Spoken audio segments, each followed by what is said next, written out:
So it's really important that we celebrate difference and that we accept that people not everyone's going to want to sit down and just write. Some people find that really difficult. Some people need to, I have lessons where kids sit under tables because that's where they're most comfortable learning. And if they're sitting there and they're working and they're on a table, it's fine by me. So celebrating difference is really super important. Something else that's really important is that we are able to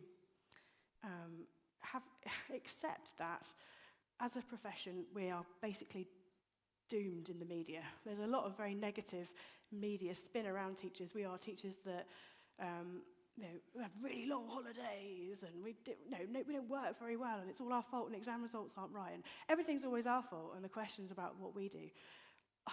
I'm kind of getting to the stage where I stop reading things like that now because what I want to do is celebrate the positivity and the things that are amazing in the classroom without feeling like as a profession what we do is never quite good enough. I think things like educational reform make it very, very difficult.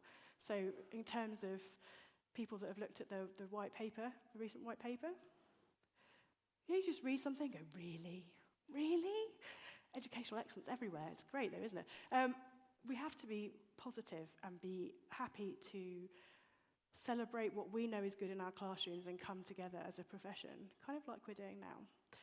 The majority of teachers, the vast, massive, great majority of teachers, people I talk to from lots of different social media platforms are not only massively professional, massively brilliant at turning around huge piles of marking and doing long parents' evenings and dragging themselves off on trips which take more logistical planning than the invasion of Iraq.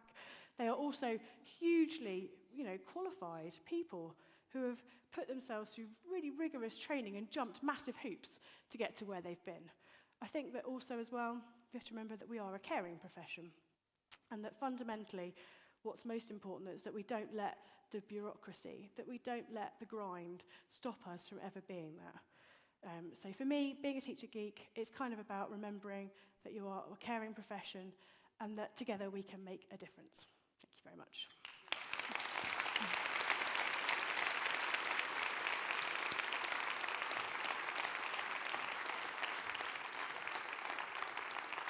Thank you very much indeed, Rachel. I'm going to let you go because we are slightly late on timing, so to catch up a little bit.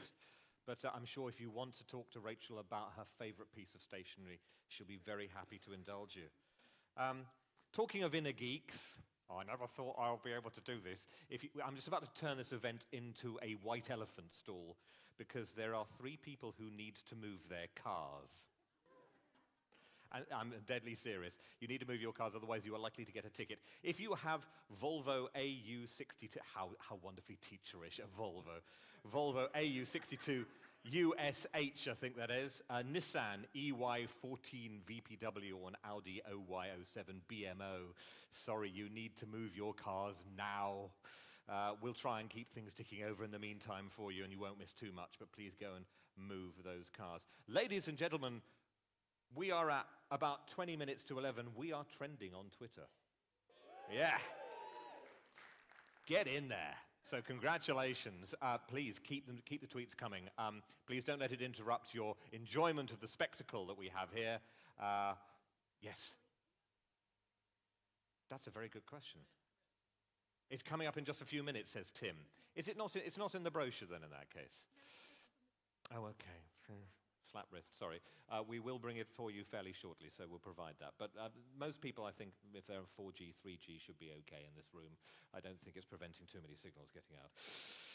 Okay, our next speaker trained as a teacher first in Edmonton and developed a school-wide citizenship curriculum to give young people the knowledge and practical experience they need to be informed, critical, and engaged citizens.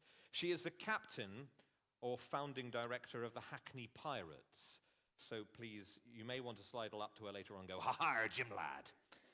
It actually is an organization not designed to give every student a parrot and a hook, but in fact to support the literacy, confidence, and perseverance of young people. So feel free to stand on your desk with your tie around your forehead and shout, "Captain, my captain," as we go in search of treasure in the middle ground. Please welcome Catriona McClay.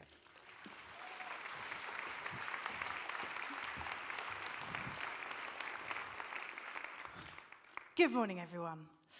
I want you to imagine that it is back in early 2014. After 3.5 years of homelessness, where we've been running the Hackney Pirates from temporary spaces, we finally have the home of our dreams. It is to become an inspirational and magical and fantastical place for young people to learn in. The new space is being designed by 2 wildly talented volunteer artists who have the vision to turn the entire building into a ship. Unfortunately, due to a range of obstacles, the project is running 4 months late. Our shoestring budget is at absolute breaking point.